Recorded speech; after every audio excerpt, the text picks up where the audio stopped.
Hey everybody, welcome back to another video. I'm doing another collab video. I plan to do more reviews. I'm hoping to probably do a review on the 11th.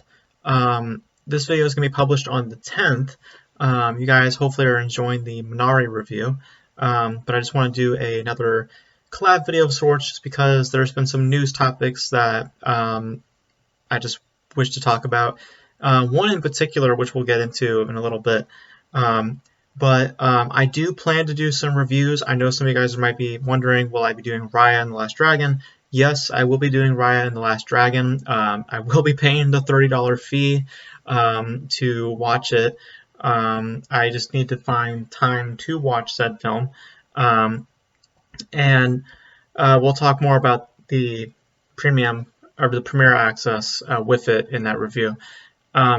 But let's get into some of the topics for today, because some of these topics are rather funny, and then some of them are, I wouldn't say concerning, but honestly just weird. So let's just get into it. So the big story this week is, of course, that the Snyder Cut had a leak. Now, the leak is not from some just random Twitter user or for some crew member who just leaked out footage. This is coming from HBO Max themselves. If you watched Tom and Jerry on HBO Max this past Monday, around a certain time, you likely saw the first hour of the Snyder Cut. I don't know how you mix the files up, but I guess shit happens sometimes. But yeah, so a fourth of the film, unfortunately, has been leaked online. So a lot of information is probably out there. I have stayed away from it, so I don't know anything. And nobody spoil it here also, because I'd rather not hear anything. Because I believe we're due, I think it's like 8 days now. This video will be published on the 10th, so yeah, I believe it's like 10 days from now. So, I'm getting excited to see the Snyder Cut. I'm actually looking forward to it. The more I hear about it, the more I see footage from it. It has it has so much potential to be good, and I'm hoping that it lands, especially with that 4-hour runtime. If Snyder doesn't land with a 4-hour runtime, that just speaks volumes to him as a storyteller. So I hope that he's able to. I hope that 4-hour runtime is satisfying. But I do still think that this could have benefited from being a miniseries, because I just learned, I think today, that there's 7 parts. They originally said it was 6 parts, but now it's supposedly 7 parts. So it just tells you that how further down the line they were with making this into a miniseries. But then they, of course, changed direction and went back to doing a 4-hour feature. From a business standpoint, I don't understand why you just do a 4-hour feature, but again, it's not there. It's all Snyder. Because if you remember, if you read the article from Vanity Fair, Snyder has pretty much complete control over this project. It's not a studio run show. Obviously, they're going to be the ones releasing it, but it's all Snyder. So Snyder determines what's going to happen with this project.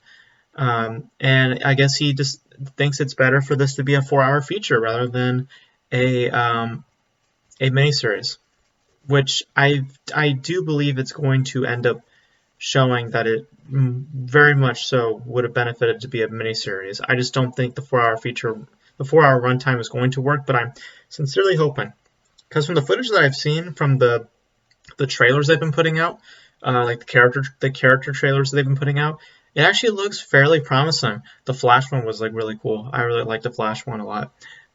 So I'm getting more interested and more hyped. So I'm looking forward to this. I don't know how I'm going to binge watch all this. I don't know if I'm going to do one full sitting or if I'm going to do breaks in between. I'm not sure.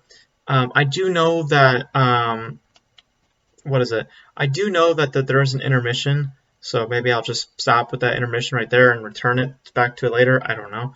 But I will definitely be reviewing the Snyder Cut once it comes out. So that's the first thing that I want to talk about. Now let's get into the one thing that I really want to talk about, This is pretty much my big topic for today, and that is involving a film called Nomadland. Now, if anybody who is in the film, who's been caught up with movies this past year, you would know that Nomadland has been dominating this season.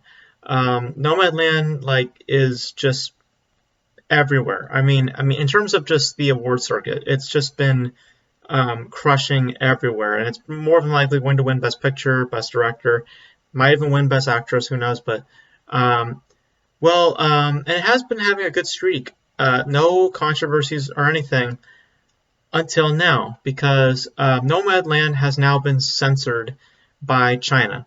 Now, the censorship comes due to Chloe Zhao making certain comments about the Chinese government and just her overall experience in China, to which this leads to my discussion about censorship in general. So, in my opinion, censorship should only be allowed if the content, not the filmmaker, the content is intentionally being discriminatory, degrading, or offensive. That's really the only time that I would say that you put up censorship. You should never ever silence somebody just because he or she has an opinion on you or the place you reside in. You shouldn't. It's their right to do it. I know it is. China has their right. I understand that. But just because you can do something, it doesn't mean that you should. And this is an issue that's been going on for a while now. This is not something that just happened, and it's some brand new thing. No, China has had this censorship problem for a long, long time. I just happen to think this instance is honestly comical because, does that mean that any film that China distributes that has someone in their film that takes ill or wrong or presents their views about the U.S. cannot show their film here? Really? It's kind of laughable. And I know some people are probably going to bring up the Gina Carano situation, and they're probably going to compare and contrast. And good luck, because those situations are completely different from one another. They are not the same thing. One of them involves somebody who was working for a company, and their boss was repeatedly telling them to stop doing this, or else they were fired, willingly kept doing it, and they got fired. And in an instance like this, you have somebody that, honestly, with their comments, are not even, again, the only time I would say you would censor content or somebody, I could even open up to that portion, if they are being intentionally discriminatory, degrading, or offensive. And Chloe Zhao's comments, from what I read, are absolutely not offensive, absolutely, I would say absolutely attainable, because Gina Carano, here's the difference. Chloe Zhao's comments play to the 95%. Gina Carano's comments play to the 5%. And no business and no entity is looking to win over the 5%. They are looking to move forward with the 95%. I think I said 90%. With the 95%. And as much as that sounds, harsh, that's the truth. That's just how businesses run. And that's how they make their money. And I just think that comparing and contrasting both Gina Carano's situation with this, I think is just ridiculous. And in general, with the censorship, I just think that the thing that, again, China can do whatever they want. It's different cultures. I get it. It's different environments. I understand that completely. But I just think that censorship should only be allowed if it's intentional. If what's being said or being presented is being intentionally degrading, offensive, all that stuff. And if it's not, then I don't see why you would, like Monster Hunter, remember got censored by China because of one line, literally one line, and it was for a joke. Obviously, they weren't trying to be racist, they weren't trying to be this and that. And even if they were, I haven't seen Monster Hunter, but if the character was for development purposes, racist towards the other characters, that's a character thing. That is not the filmmaker poking fun at a race of people. So I just think that the censorship with that China is using, and just the way that they're using it, I just don't like it. I just think that it's so comical because it's extremely hypocritical too, because they make films that I'm pretty sure mock U.S. viewpoints all the time in their own films and their own television programming, but we don't have a problem with them showing those things here. So it's like I don't understand the sensitivity over at China. What did Nomadland have? Nothing. It was Chloe Zhao's comments. It was Chloe Zhao's comments about China, because China is basically saying this: you cannot speak ill about us. If you do, you're gone. You cannot show anything here. You can't be here, because we are going to stick our heads in the sand and not care about opinions or care about criticism. We're just going to be completely naive and completely ignorant. That's basically how China is being with their censorship. And now Nomadland cannot be presented in China, which is, I mean, for Nomadland, it's not going to affect them deeply. It stirs up this weird controversy for Nomadland because it's been on such a great streak. I mean, personally speaking, I didn't love Nomadland. I found it to be visually quite breathtaking, and I think that narratively it was okay, but I just think that the editing and the pacing of it really killed it for me. And I think that in terms of it's just overall, yeah, like I just said, the overall pace of it, I just did not enjoy, and I found that it really killed a lot of scenes. But I found it to be good, though. I didn't find it to be terrible. I just found it to not be as great as a lot of people are hailing it to be. But yeah, at the end of it, I think that this censorship is just getting out of control of China, and I just hope that they come to their senses and realize, what they're doing, and I hope that they actually start listening to people more often. And actually, give a shit about criticism, because it's how we improve. It's how we better ourselves, is through criticism. I'm talking about as storytellers and all this stuff. And as people in general, we have to be able to listen to one another. We can't just rely on our own self, because that's egotistical thinking. That's this and that. If you don't allow any other thoughts or any other opinions to come in, then how do you expect to grow? How do you expect to learn more? How do you expect to be able to realize more about yourself if you're not willing to explore beyond yourself? It's just kind of ridiculous. So I hope well, they're not gonna get rid of that censorship for Nomadland, but I hope that overall issue is hopefully is resolved, or at least is fixed or bettered in the future.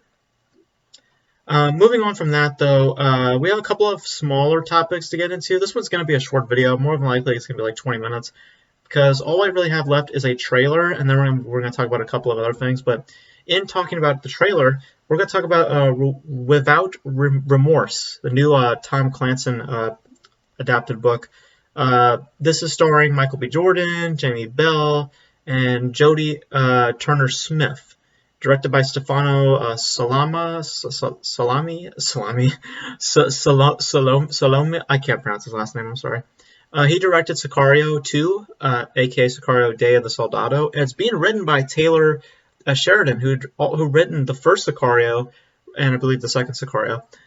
He also directed Wind River, which I actually found to be fairly enjoyable. I didn't love it as much as everyone else did, but I found it to be good. And Hell or High Water, which a lot of people really love. I didn't love it as much as everyone else did, but still enjoyable nonetheless. Funny story about Sicario 2. I want to bring up. I was actually auditioning for when you're looking for parts, you make the rounds and you audition for what you can get, and I put out an audition for a short. I forget what the premise was, but I had found out that the director that I had auditioned for was the casting director for Sicario 2. And she was actually at one point interested. in wanting to work with me, and I found that to be very flattering. And we talked for a moment, and due to the COVID restrictions at the time, because they were very, very tight at that time, we couldn't make it work, unfortunately. But it was still cool to bump into somebody who had worked on a film like Sicario, or Sicario 2, and just getting that one once in a lifetime experience, just to talk to somebody like that. So it was really, really cool. So I didn't, it was just really you don't get opportunities like that often to talk to people like that. So especially for getting potentially casted for their film, because that casting director was working on a short film of their own. It was going to be their first film, I believe. So it was, I'm not sure what the status of that film is, but good luck to them. I mean, I hope I hope it turned out great. That was way back in, like, I want to say August. I think it was back in like August, September, a long, long time ago, way back in like 2020. I'm trying to remember. It was like, shit, I think it was back in like September, October, I forget. But I do remember researching, because I was wanting to know who this person was, and then I looked it up on IMDb, and I was just like, holy shit, this is the casting director of Sicario 2. So yeah, it was quite interesting. Now, bringing it all back, though, because I just want to tell that story for a moment, but bringing it back to Without Remorse, the trailer. It looks okay. I think it looks okay. As a matter of fact, actually, you know what? Now that I bring up that story, I'm just curious. I just want to know if that's the same casting director. I really want to know now. Let me see, because that would actually be nuts if that was the same casting director. Let me look it up real quick here. Shit, what was her name? It was not. Was it Lindsey Graham? No, she. Okay, hold on. I can find it literally right now, because it's the same director. So let's just go look at Sicario 2. Look up the casting director for this one. What the hell is her name? It's funny because I found it before. Let me see if I could find it. That's the cast. That's a lot of cast. Okay, casting directors. I think.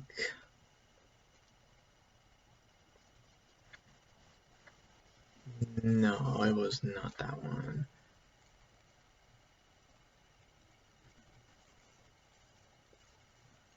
I'm trying to remember her name, but it was definitely a casting director.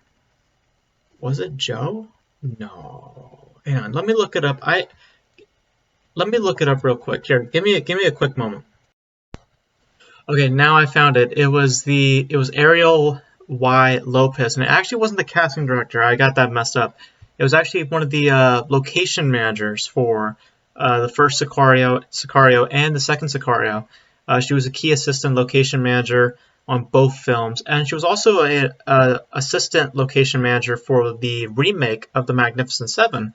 So that was the person that I was auditioning with, just because I wanted to refresh myself, just because I had that feeling. I was just like, I don't think it was a casting director, but still really cool for me to. It was still really cool to meet that person. It was still really cool to get that chance to meet that person. So I just wanted to tell that story. It was just kind of a cool story that I remember, because reminding myself, I was thinking of Sicario 2, and I was like, oh yeah, I remember I bumped into that location manager. So that was kind of a cool thing. But anyways, the trailer itself is okay. I get a lot of I'm trying to remember how my friend phrased it. He phrased it a lot better.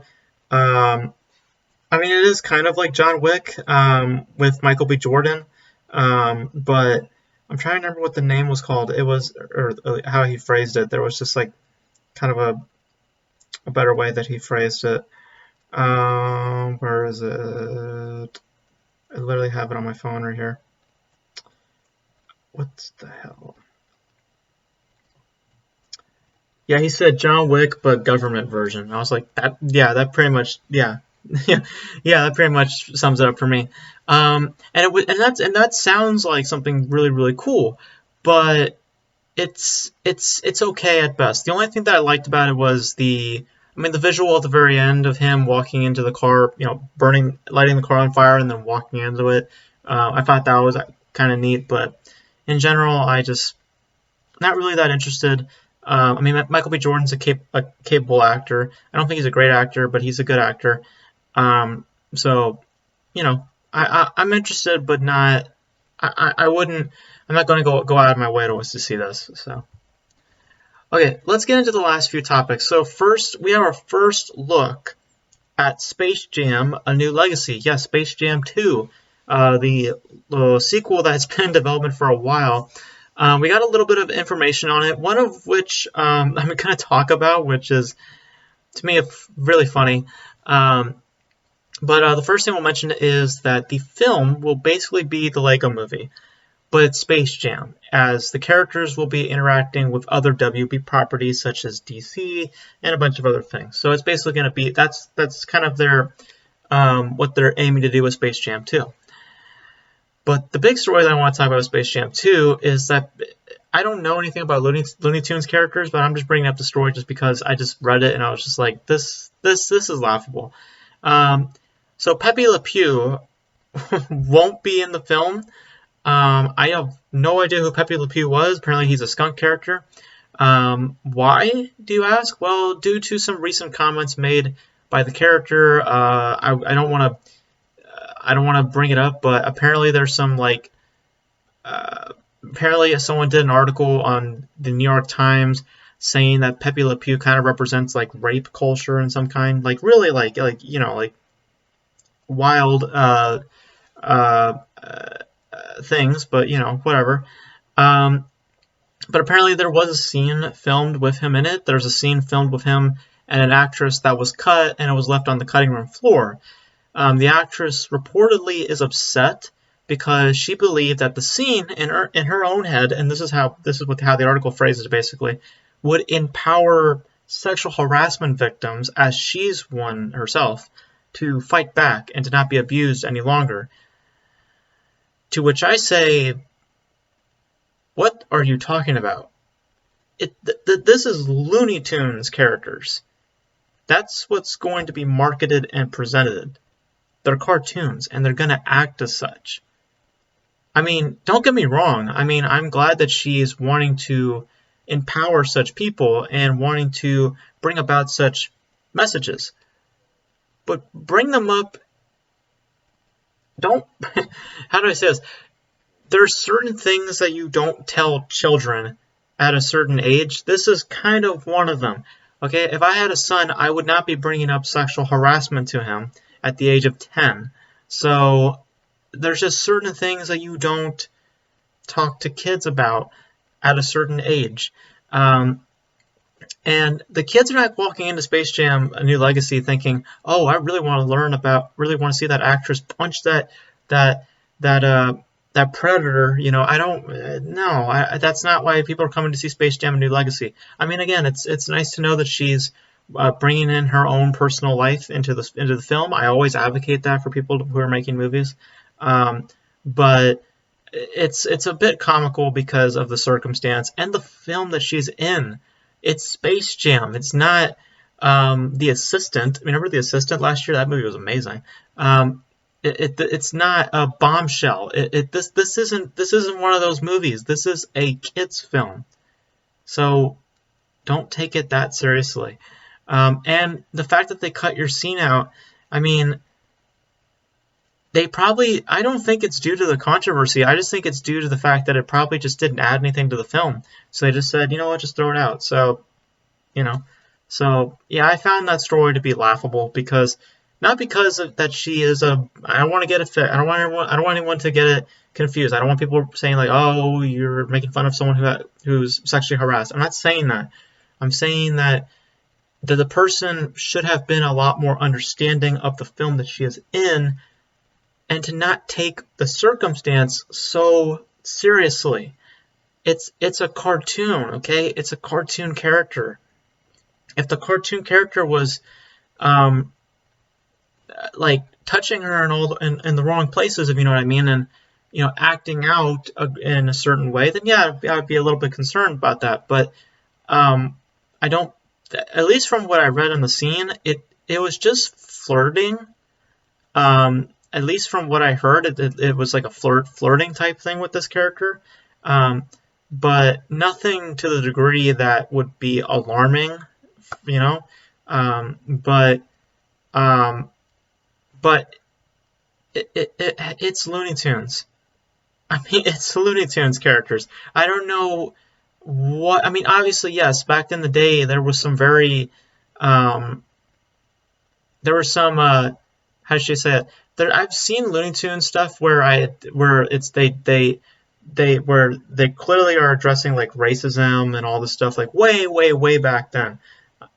I remember seeing it. It was like, there's clearly like depictions of that in the past, but not now. I mean, that Looney Tunes is way different now. It's catering to more of a kids demographic and catering to what a cartoon is. It's about just characters having fun with each other. And yes, you can throw in messages there and there. That is attainable to a child, not an adult. Okay, so.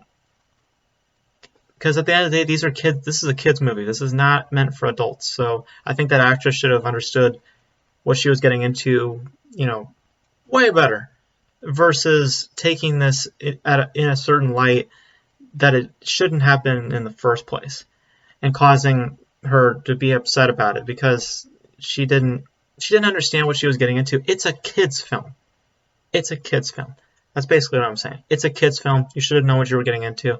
Don't take the scene that seriously. So, but anyway, yeah. Anyway, I can go on and on about that story because I just think that story is funny. I think that actress should have known better. I really think she should have known better. I support what she is doing and talking about more about sexual harassment in the industry. I'm all for that, and I support that. But your job here was to market a kids film. Like, it's a kids film, okay? It's a kids movie. Don't take it that seriously, okay? Don't take the scene that seriously. So, yeah. But anyway,